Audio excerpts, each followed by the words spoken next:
Welcome to the Responsible Negotiation Podcast, produced by the DC Mediation and Dispute Resolution Institute. I am your host, Francis Ojok.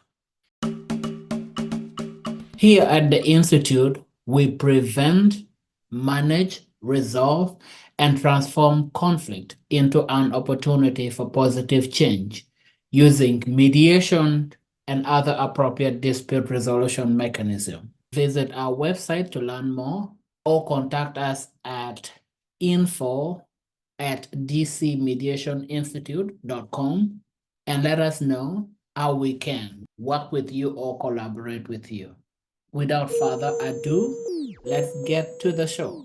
Thank you, Ramsey. So I do have a list of questions, and I am going to modify this next question because both of you have talked about what is not part of the conversation. And I want to shift the lens just a little bit in terms of who's not part of the conversation or what's not part of the conversation to talk about the credibility. And Ramsey, I've taken note that you've mentioned several, I'd say, outside players. You've mentioned the Saudis. You've mentioned the Turkish government. You've also mentioned the US government. And I'm going to ask both of you, and Ramsey, I'm going to start with you, or I will come back to you. And you mentioned the media, and the media is a 240 character world now.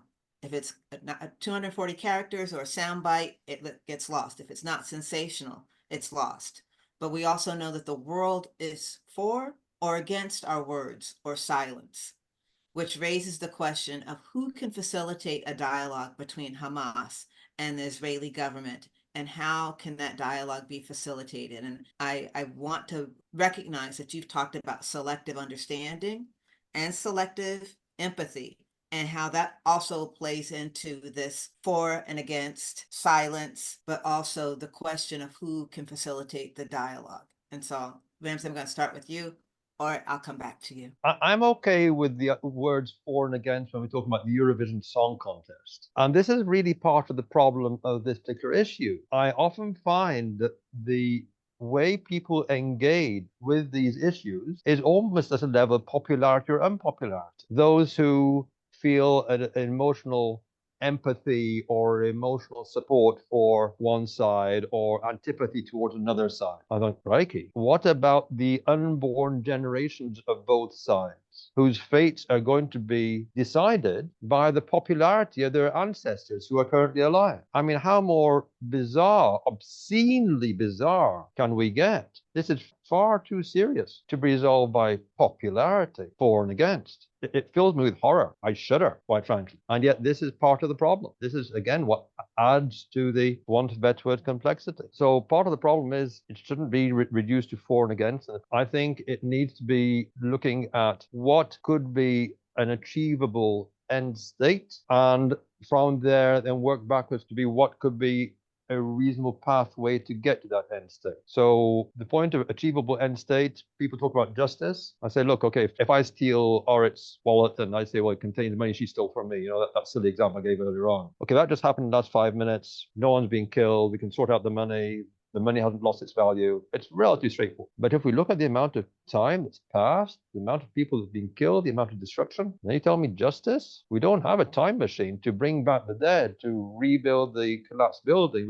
Justice is almost a sick joke because of the level of complexity. This is where I do buy into the word complexity, because these several layers and the amount of time that has passed with one problem on top of another problem on top of another problem, I don't even call it conflict anymore. I just call it a mess. Quagmire. That is not to undermine the seriousness of it. It's actually to highlight how serious it is. It defies such a simple word as conflict. And so this is really part of the core problem. If we cannot achieve justice in the full meaning of the word, then what we can achieve, I suppose, at least is the appearance of legality. And this is, again, is why I upheld what South Africa did the ICJ, not because I have any particular attachment to the outcome of those court proceedings, but because that is the correct way to pursue a legally based charge accusation. It's an opportunity to exonerate the innocent and to clarify the degree of guilt of the accused if they argue. So that's the first thing that needs to be done. But then what is really crucial, if we say we're going to look at legality,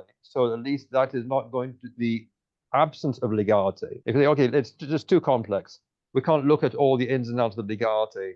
Let's just find a way for people to live peacefully together. No, because then you're sowing the seeds of future conflict. That's it, because one side will say, well, but we were recognized by the International Court of Justice that it was our right to have A, B, C, D, and that was not fulfilled. So just in order to avoid sowing the seeds of future conflict, I think one thing is absolutely crucial is to address the legality within the appropriate fora as it related to the appropriate legal frameworks. But how do we get to the envisaged endpoint, the route to the end state? So if the envisaged end state is the state of Israel within its 1967 borders, for example, okay, does that mean that we destroy all settlements or all parts that are inhabited by Israeli citizens outside those borders now and use force to expel all residents? Well, that's going to be creating another mass state of unfairness. So it's really a responsible phased plan, dare I say, a roadmap, but one that's really implemented this time, a path that has tangible day by day progress toward that end state so that you achieve legality without creating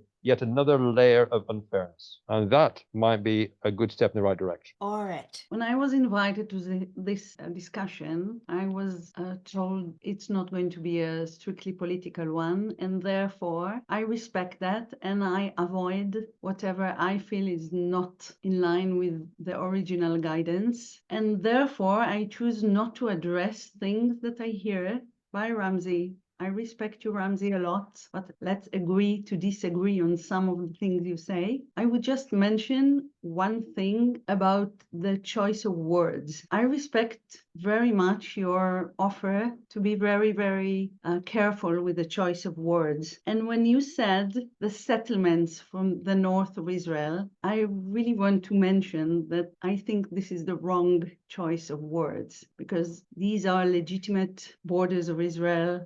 And choosing the word settlements might not lead to a language that we can continue from. But I think that I wanted to say that.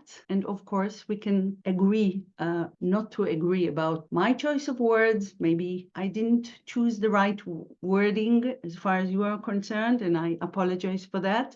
I just know that I make a lot of effort to follow a discussion that can be heard not just by one side, by the whole group of people who are influenced. And if I don't manage to do that, I apologize. But I want to say that this is an effort I make right now. And now I want to answer your question, which I already forgot, so I apologize. Okay, all right, no apology is needed. I'm going to repeat the question and I'm happy to do so. So the question is, the world is for or against our words or silence, which raises the question of who can facilitate a dialogue between Hamas and the Israeli government, and how can that dialogue be facilitated? Excellent question. I think that we are looking for this grown-up that can lead us. I would divide my answer to two parts. First of all, it should be a strong leadership with a lot of resilience,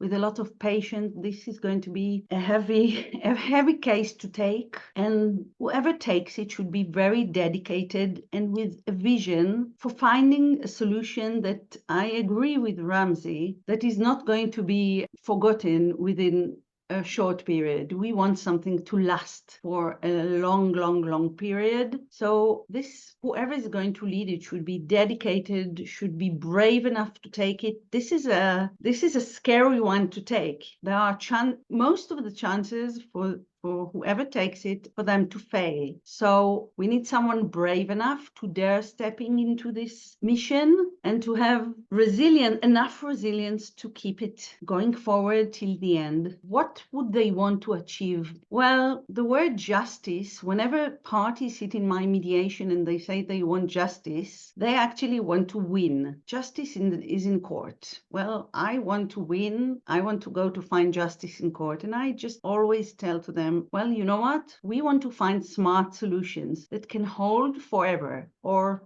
at least for a long period, and that could address the whole conflict, and that will not humiliate any of the parties, will address most of the issues needed to be addressed, and that will bring hope choice, voice, and opportunity to the parties involved. And when I talk about the parties involved, I don't talk about Palestine and Israel. I talk about the people who live in the region. We all want hope. We want ability to live in a respectful way. And I think that this is what these leaders of the Palestinian Israeli should they aim to achieve. I would now want to make a difference between what are my tools as a mediator and what are the tools that are relevant to an envoy of diplomatic mediation, because what is needed here is professional ability to navigate this conflict, but it is not going to be one or two people like in regular mediation. Most commercial mediations are led by one or two professionals. When we look at the history in the world, most of the global conflicts or political conflicts are solved by envoys. And so it's going to be a group led by or combined by people who have all the characters and the vision together to hold the process, all the characters that I mentioned before. So it's a group and not a he or a she or just one or two people. What else is different or needed in diplomatic mediation? I think that as mediators, we are used to say that we want to be impartial to the conflict. We need to be impartial to the conflict. We need to manage neutrally. Again, history has taught us that this envoy of mediators, diplomatic mediators, usually has many interests in the region of the conflict. And whatever conflict you look in the last century, the envoy, the group of mediators, the diplomatic mediators that were involved had interest in the region. Usually they come from country or countries involved in the region in a way. So this is a difference between classic mediation and diplomatic mediation that will probably be the one that will solve this conflict, hopefully. One more thing that I want to clarify is the difference between classical mediation and diplomatic mediation. As mediators, we never finance or responsible for the agreement. If the parties decide to pay each other or to handle property to one to the other, the mediator is not in charge of the payment or the execution of the contract. In mediation, diplomatic mediation, this is different. When we look again at history, we see that the diplomatic mediation, the groups, they give guarantees, they finance part of the solutions, they support the long processing of the solutions. So there is a big difference. And sometimes they take measures to secure the implementation of the contract. So when I say brave and assertive with resilience, I mean it's a group that is professional enough and that is capable of handling this mission for the long time that will be needed to achieve the resolution, the implementation, and the security for a long time. Are you ready to become the change you want to see in your community or in your workplace? If so, check out our tailored workshops and mediation skills, training, and certifications designed to equip you with the practical skills to become an effective conflict resolver and a certified mediation practitioner.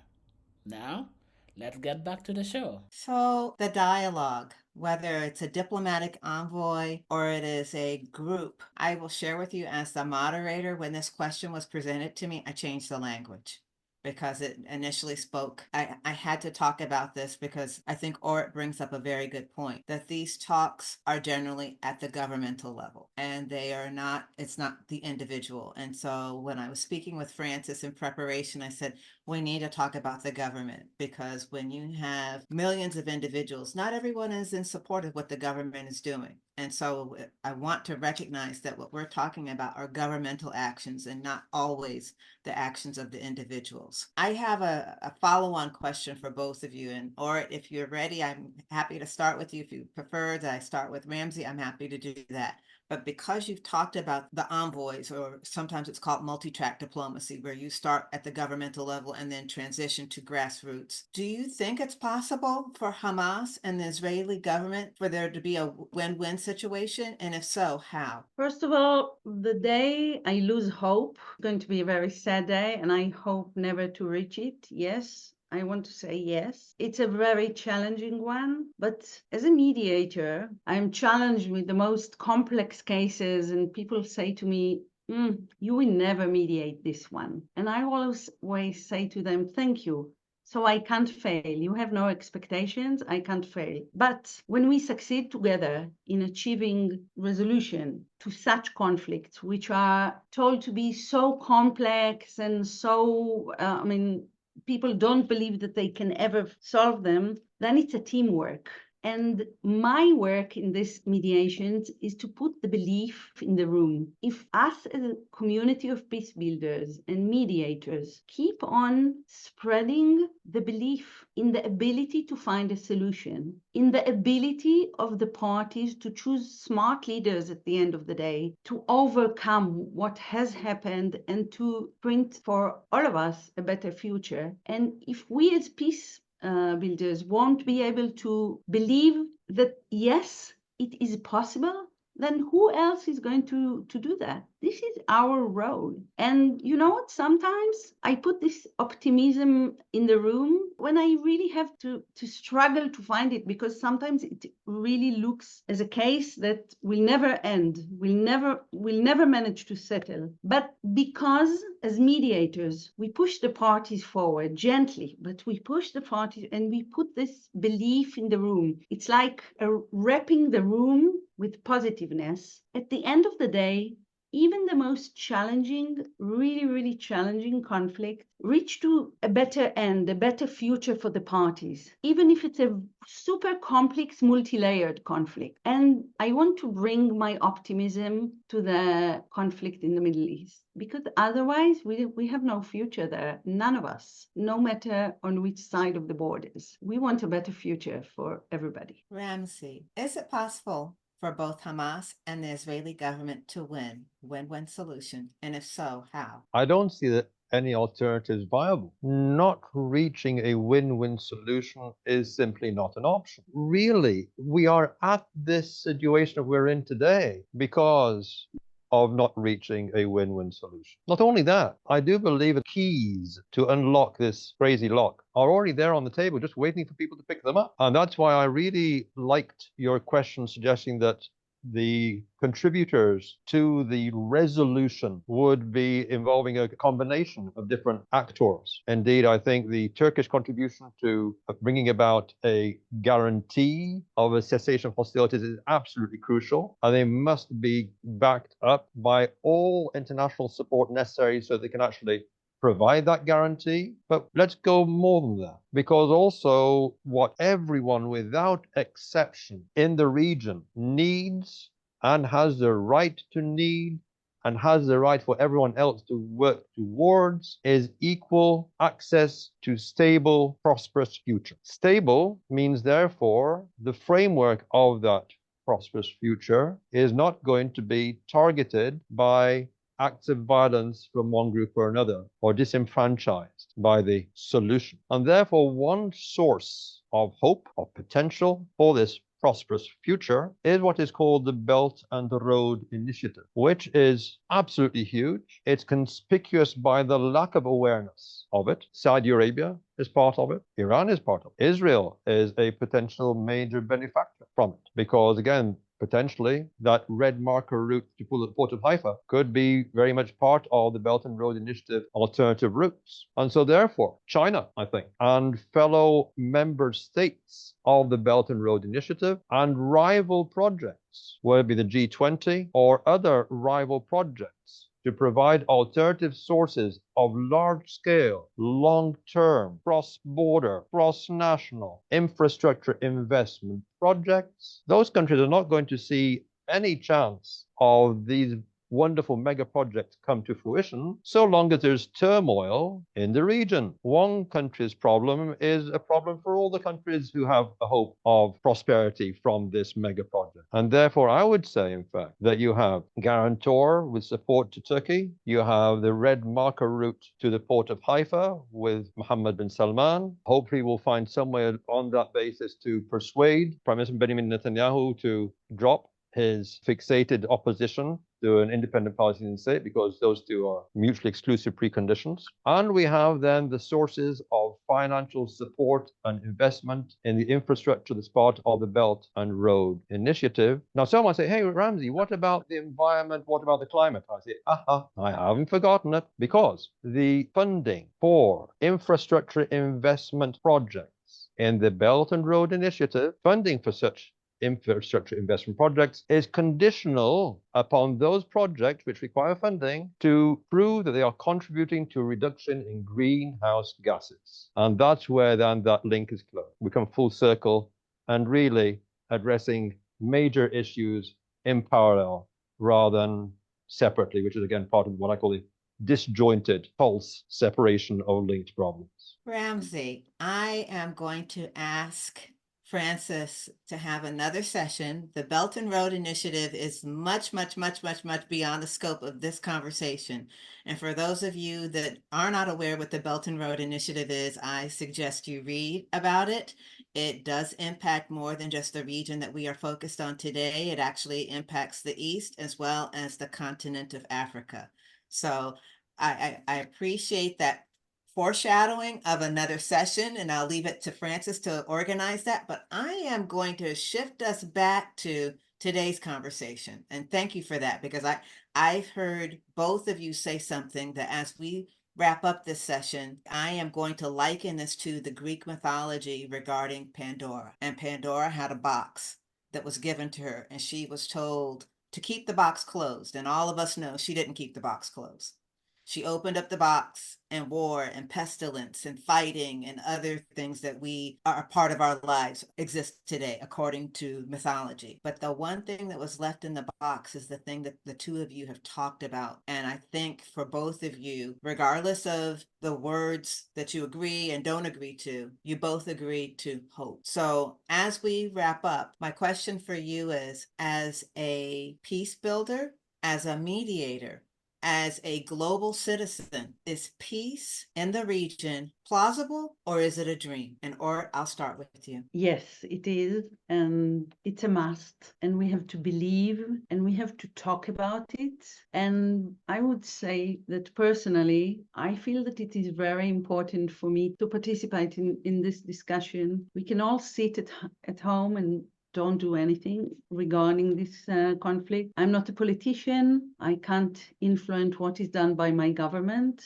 but I can make a difference in my circles. And this is my responsibility as a citizen of Israel, as a global citizen, as a peacemaker, as a mediator. And yes, it is possible. And we should keep on gently pushing towards this direction, and keep on putting our belief that will influence, hopefully, other people to believe that it is possible. Yes, we can achieve better future for the region, for everybody that is involved. Ramsey, is it a dream? Is it plausible, or is it possible? It depends entirely about what we do about it. Because if we continue to allow assumptions go unquestioned, and where then the vast majority, or at least a significant proportion of the general public, so there is such a word, to follow, then it'll remain a dream. Let me just give one simple example, Tina, if I may, just to illustrate the point. A brief example, because Yeah, my very, timekeeper is absolutely. looking at me. Or maybe we can make an early start on the next session right now. You see, that's what I mean about lateral thinking. There we go, getting creative already. Okay, so one of the simple things that cause hostility and polarization: one state solution, two state solution. I'm sure we've all heard it, right? And so, in typical fashion, your friend Ramsey says, "I want both." They say, "What? Are you mad again, Ramsey?" I say, "Yes, quite happily." "Then what do you mean?" I say, "Well, first of all, if they are going to arrive at a one-state solution. It's going to have far more credibility if it's arrived at through a negotiated treaty between two sovereign states. First point. Second point, for those who want a one-state solution, they have the opportunity of demonstrating how it would work in a microcosm fashion to show how the state of the two-state solution, the Israeli part, how that would work and how people, for example, from an Israeli or Arab background would fare in such a state. Also provides yet another solution. Those who fear the demographic time bomb, oh no, we can't have a one-state solution because then there'll be equal number of Palestinians and Israelis. And it won't be the kind of state of Israel we want. Okay, well, in that case, if you have a significant part of the Palestinian population in the state of Palestine and those who are in the state of Israel are those who are allowed to exercise their right to the right of return, that takes care of that demographic time bomb. So really, I think what is absolutely crucial is creating the space for a bit of creative lateral thinking. I am filled with dread at the idea of leaving it to the experts because they're the ones who got us to this mess in the first place. And so I really think that forums like this have a very valuable role to play to at least provide a source of alternative perspective on the unquestioned assumptions. Are you ready to become the change you want to see in your community or in your workplace? If so, check out our tailored workshops and mediation skills, training and certifications designed to equip you with the practical skills to become an effective conflict resolver and a certified mediation practitioner. Now, let's get back to the show. Art Ramsey, thank you for a rich, invigorating conversation, and this conversation is not over. As we approach the conclusion of this event, I encourage each of you, those of you who have watched and who may see this at a later date, to reflect on the insights that have been shared today and think, how can we as global citizens leverage our collective power to support the peace process in the Middle East? I invite each of you to take this opportunity to turn our discussions into actions. We have the next installment of this discussion, and with that, I am going to cede the floor to Francis. Francis, it's been my pleasure to serve as moderator today with these two wonderful panelists, but I am going to cede the floor to you now. Thank you. And again, thank each and every one of you for sharing your perspective in today's discussion. This event would have not been possible without your insight and without your contribution. Like the moderator has said, and like both of you have said, this is a beginning of a series of conversations to be had. I hope you don't get tired with us knocking at your door, asking you to come and share your knowledge, your experience, and your wisdom as a peace builder, as a mediator with the larger audience. I thank you all. Please have a good rest of your day. And please be sure to join us for our final segment of this event. Thank you. Bye-bye, everyone. Thank you for listening. We hope you enjoyed today's episode. You can support us by leaving a 5-star review. And if you haven't already, please subscribe to this podcast to stay informed whenever we upload a new episode. See you in the next episode.